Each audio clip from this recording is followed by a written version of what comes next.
Здравствуйте! Продолжаем кроить нашу спортивную кофточку спортшик женскую. Для этого достаем наши готовые выкройки, полочка и спинка, где у нас обозначена длина нашей проймы. Обязательно. Готовим, поднимаем наши талмуды.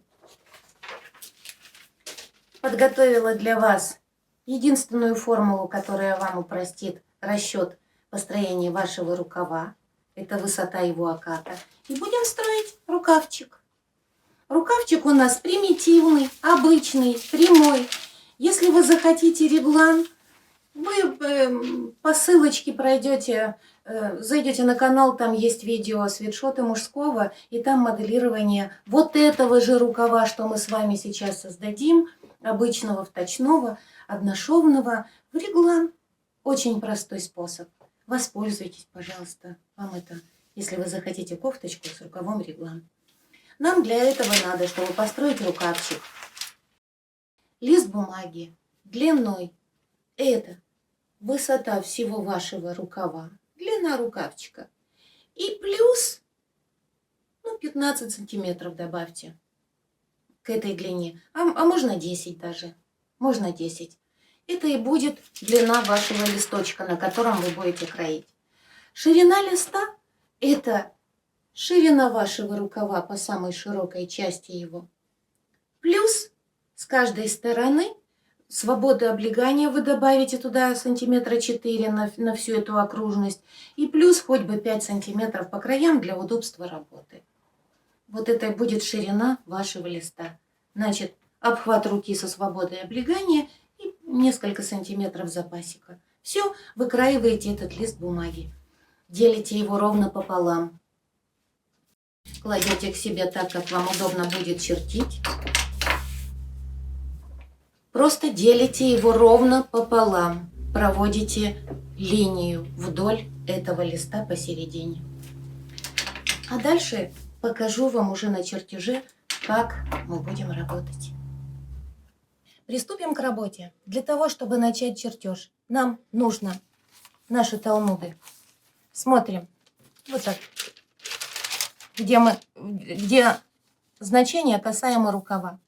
Обхват руки вверх, который мы поделили пополам, потому что рукав же у нас уходит и на спинку, и наперед.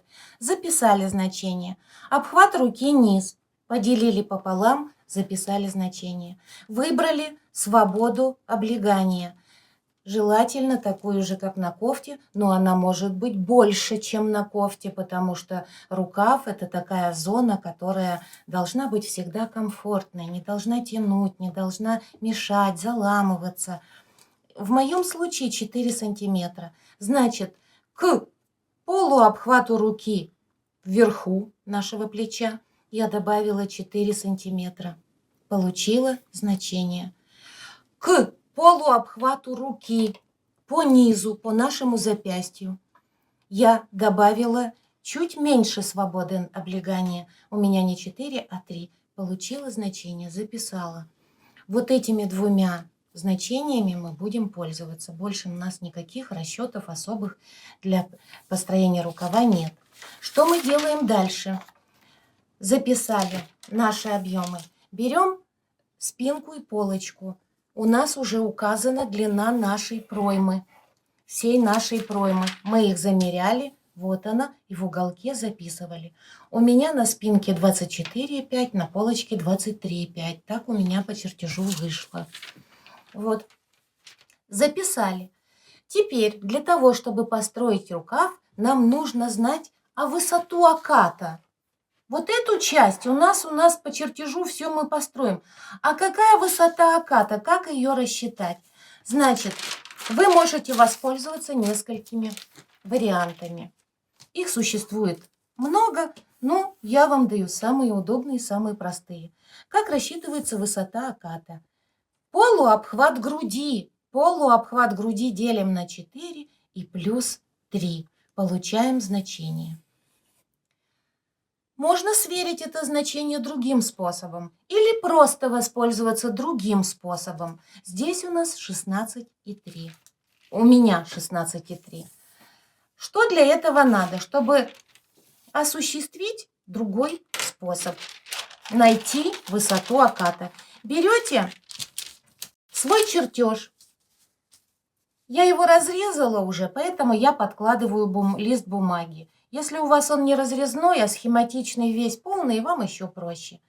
Прикладываете линейку к вершине ростка. Повторяете плечико.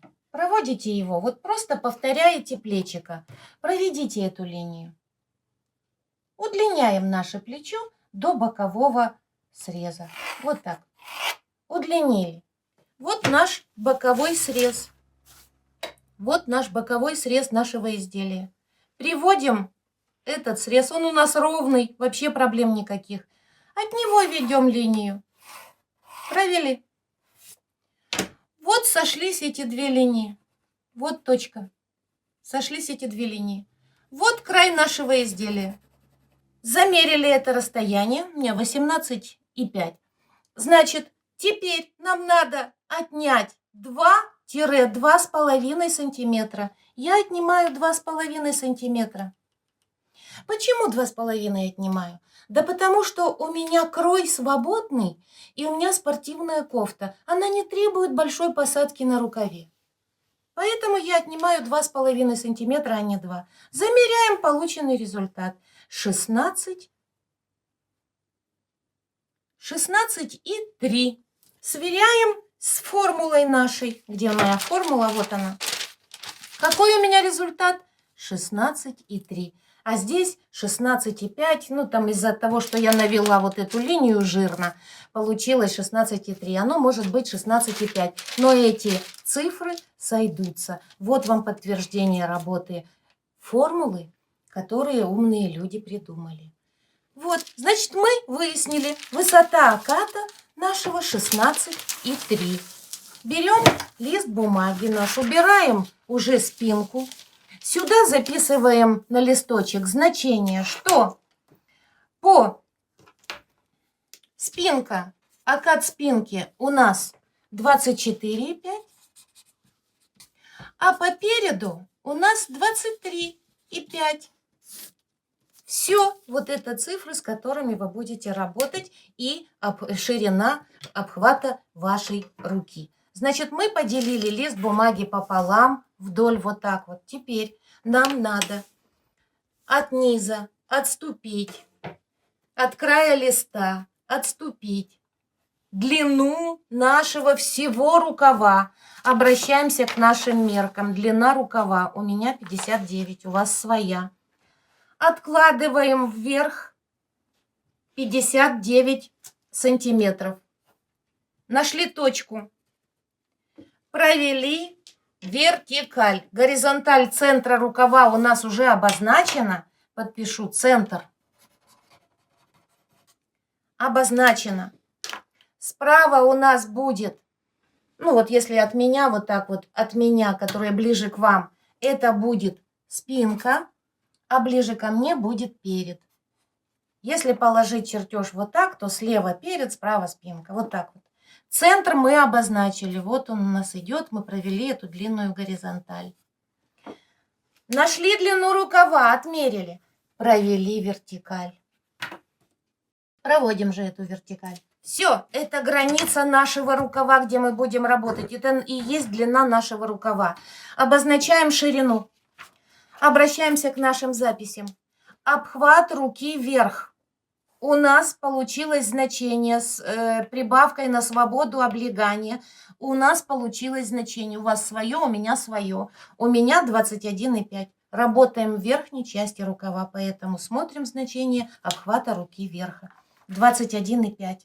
И вот это число в каждую сторону от центра вы откладываете. Отложили, у меня уже отложено. Замерили. Ну вот нашли точку здесь от центра и точку здесь от центра. Ну вот обозначили ширину чертежа. Теперь от края верха нашего рукава, от самой высшей ее точки, мы должны отложить вниз, вправо, высоту нашего оката. Мы замерили. В моем случае это 16,3, в вашем случае другая цифра. я отложила это значение вправо от вершины рукава, вот по линии центра рукава, и провела вертикаль через весь чертеж, через эту точку. Это и есть высота оката. Как нам работать дальше? Ширина у нас уже обозначена. Нам надо выстроить вот этот вот окат красиво. Для этого что мы делаем? Мы берем крайнюю точку ширины нашего рукава к центру. Мы знаем это расстояние, делим его пополам с одной стороны и делим пополам с другой стороны. Поделили пополам. Вот у меня точки уже стоят. Из этих точек вверх проводим линии вертикали, перпендикулярно линии нашей высоты оката нашего. Вверх проводим линии. Провели. Здесь точно так же из этой точки провели. Значит, поделили эти части рукавов пополам, провели перпендикуляры к вершине оката, поделили эти перпендикуляры пополам, делим вот это расстояние пополам. Вот.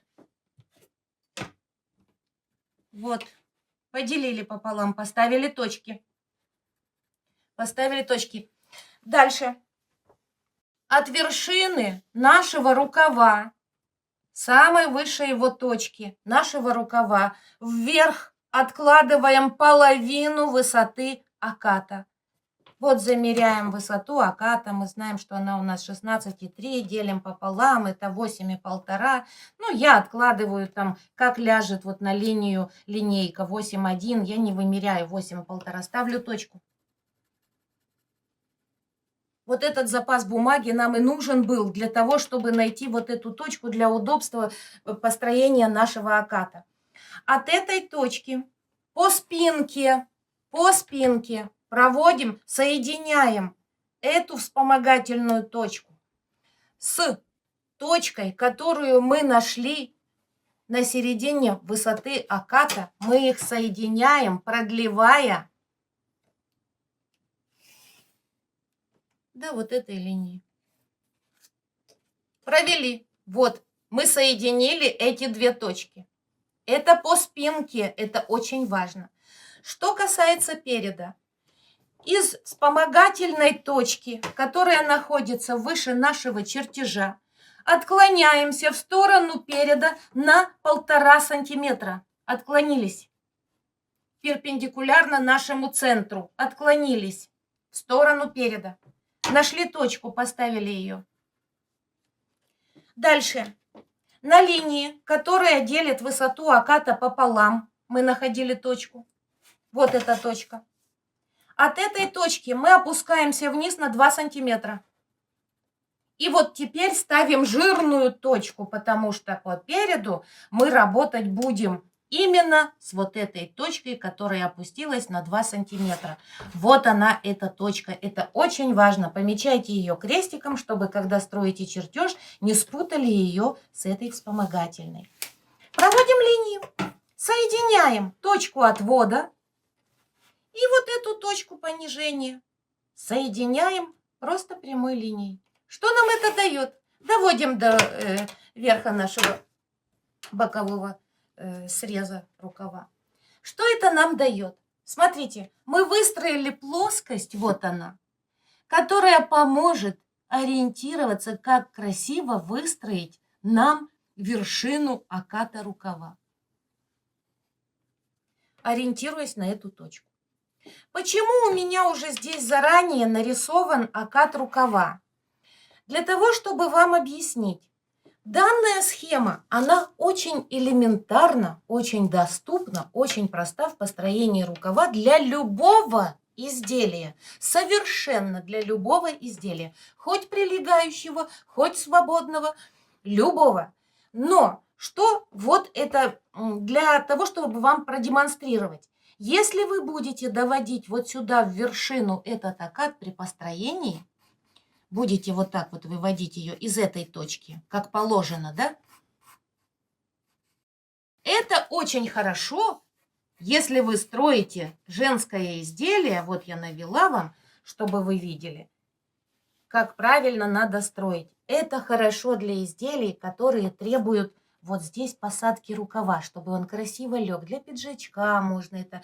Если у вас жакет там полусвободного кроя, где не требует двухшовного или трехшовного рукава, вот. Хотя его можно моделировать и в двух, и в трехшовный рукав. Вот эту схему можно делать, какую захочешь. Но у вас всегда будет правильный окат. Так вот, эта точка дает расстояние, свободу ткани на посадку рукава вот в этих частях. На красивую посадку рукава. В нашем крое спортивном, свободном, эта посадка не нужна. Не нужна. Вот вы построите через эту точку, не углубляйте вот сюда сильно, получится очень большая посадка, она вам не нужна. У нас простой примитивный крой спортивной кофты, она не требует этой посадки. Для того, чтобы избежать этой посадки, эту точку можно понизить на 0,5, не больше сантиметра ни в коем случае, иначе вы сократите длину, вы укоротите просто вот эту высоту оката. Нельзя этого делать. Поэтому максимально, что вы можете понизить, 0,5-0,7, для того, чтобы убрать лишнюю посадку на этом рукаве. Равноценно, выводя из этой точки середины высоты оката, ориентируясь на вот полученные вспомогательные линии, выводите плавную линию, под прямым углом обязательно сантиметр начала линии, а дальше выводите плавно линию, не сильно углубляя сюда. Чем больше вы сделаете углубление, тем длиннее это расстояние получится. А вам надо получить расстояние, которое у вас списано с вашего чертежа выкройки спинки и полочки. Значит, по спинке 24,5 у меня, по полочке 23,5 у меня, у вас свои. Дальше вывели красиво линию. Я уже буду выводить свою, а вы сначала выведите из этой точки. Если она будет длинна, вы воспользуетесь этой подсказкой. И вот здесь не надо широко вести сюда. Вот не надо прямо аж до углов вести. Надо вот посмотрите на мои линии, и надо плавненько соединить с этой точкой. Соединили. Равноценно с этой стороны. Плавненько, не углубляясь к этим вершинам. Вот так, плавненько. Не рисуйте здесь вот такие скругления, они не нужны. Вот это мы выстроили каркас для того, чтобы вывести вот этот красивый круглый срез и вот этот подмышечный наш срез. Равноценно здесь не углубляйте сильно сюда вниз. Чем больше вы углубите, тем длиннее у вас получится вот эта линия, и получится огромный запас на эти сборки, на эти припосадки, которые здесь вам просто не нужны. Вы можете просто ее вот так вот ровнее вывести. Ориентируйтесь по той длине линии, которая вам нужна. Вот, можно вот так вывести. Это сократит длину вот этого отрезка. И теперь, ориентируясь на эти линии, которые вы провели, вы замеряете от центра рукава, это наш центр, мы же знаем, что это наша центральная линия, вот, это его вершина, это вспомогательная часть чертежа. Берете ленточку на ребро, ставите, приводите к точке вашего рукава и замеряете, я буду по своему мерить, и замеряете то, что вы нарисовали. Замеряйте. Вот у меня с понижением получилось 26 сантиметров. То есть мне надо по полочке 23,5, а у меня получилось 26. Пишу это значение вот здесь для себя сбоку. Замеряю спиночку. Точно так же по этим линиям.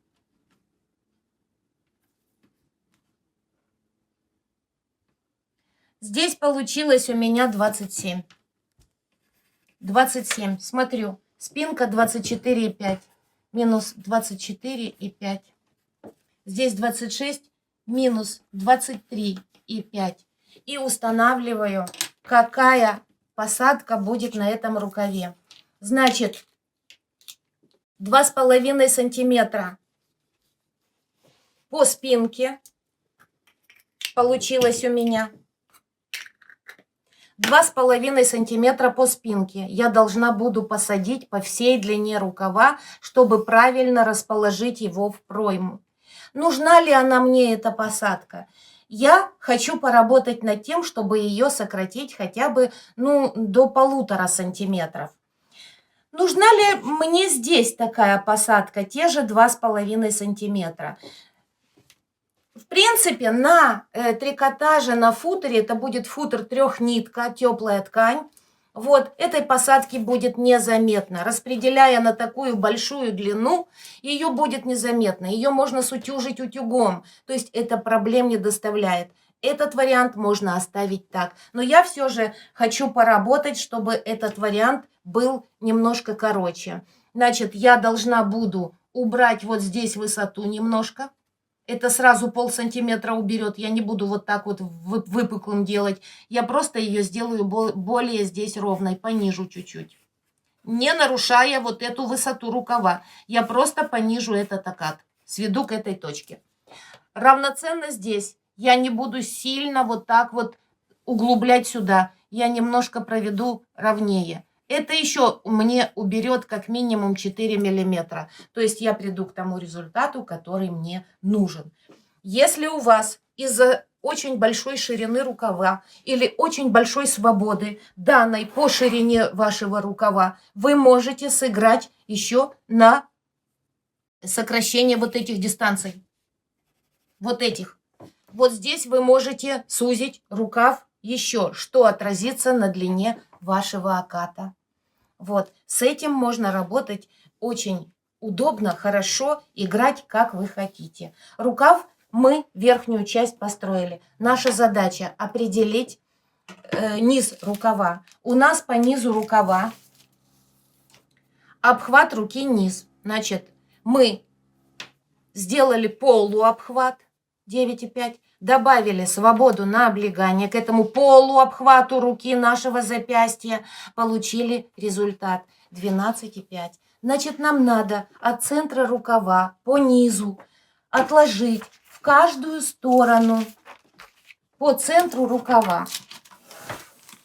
Вот так, чтобы вам было видно. От центра в каждую из сторон 12,5 сантиметров. Точечка. В эту сторону точно так же, точечка. И соединить верх рукава по широкой его части прямой линией. Все.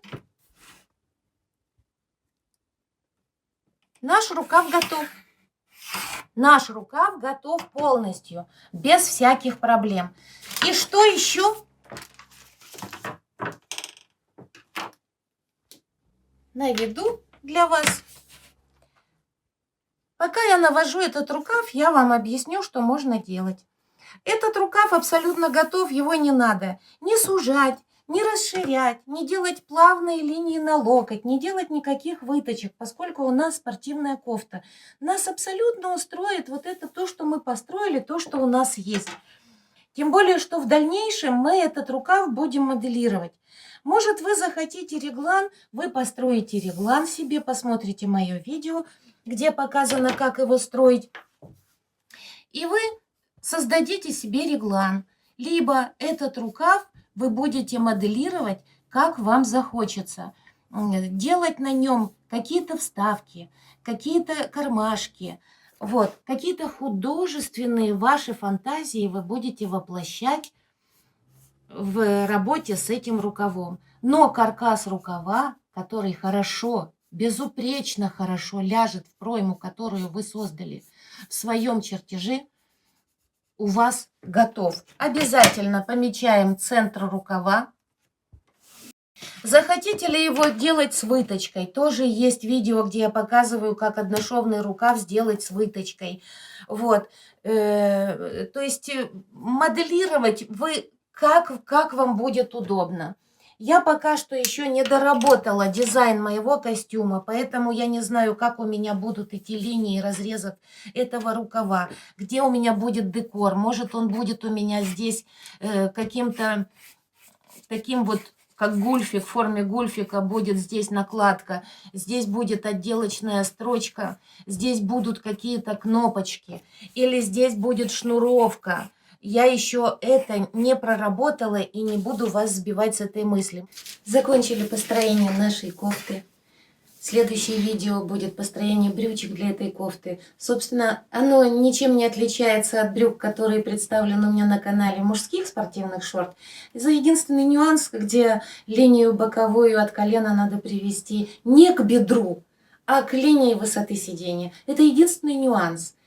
Вот и все. Ну, может быть, мы немножечко еще приталим по линии талии нашей, поскольку у нас талии гораздо уже, нежели у мужчин. Этот талмуд храним, даже если мы шьем уже изделие, выкроили, на ткани выкроили, мы все равно должны хранить для того, чтобы проверить наше моделирование, наше как на изделии, где что подправить. Сразу на цифры глянули, перепроверили, все у нас сошлось, все нормально. Пусть он лежит, он кушать не просит. Наш рукавчик.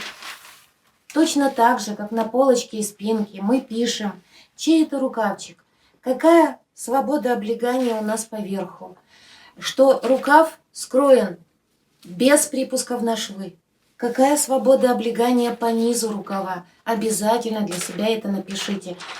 Это не трудно, это вам поможет.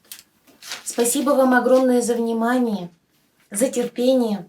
Я так долго объясняю, но мне хочется, чтобы у вас все получилось, чтобы вы были красивы. Не бойтесь быть красивыми, не бойтесь быть модными, не бойтесь быть уникальными, не как все. У вас все получится, вы умнички. Особенно женщины крупненькие, которые пишут мне такие комментарии, которые стараются сделать себя очень красивой. Вы и так красивы, у вас такие пышные божественные формы.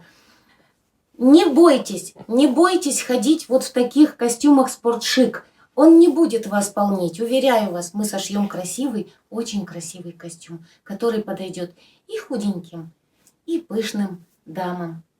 Я обнимаю вас, дорогие мои, благодарю за такие комментарии. Благодарю вас за то, что вы проживаете со мной наши минуты, часы. До новых встреч, где мы будем шить брючки, кроить.